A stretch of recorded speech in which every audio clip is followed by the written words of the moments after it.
Around 700 years ago, Marco Polo came here to China during the reign of Kublai Khan. And he's credited as bringing stuff like pizza back to Europe. He's apparently one of the first Europeans to record porcelain and paper money. And his record served as a bit of a historical document for centuries and an inspiration for travellers. But in recent years, whether or not he actually visited China has been called into question. So he not only visited the court of Kublai Khan, but he stayed there for well over a decade. And he was apparently quite a favourite of the Khan, yet there's no Mongolian record of an Italian ever visiting. Plus he made a few mistakes, notably city names, he kept getting those wrong. But it is the omissions, the stuff he left out, that's the most damning. And these weren't minor omissions either. These were pretty big stuff that he just mentioned nothing about. Like the Chinese writing system, he mentioned nothing about that.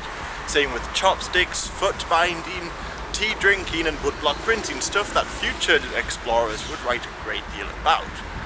But it has to be said, he got a lot of information right, so he couldn't have just made this adventure up completely. So where did he get that information from? So one historian named Francis Wood has speculated that he actually went no further east than the Black Sea.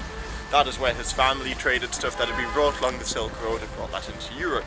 From there he could have received reports from merchants of how China was, and he could piece together the rest of it from reports from old Arab and Persian explorers. I should also add, he also forgot to mention the Great Wall of China.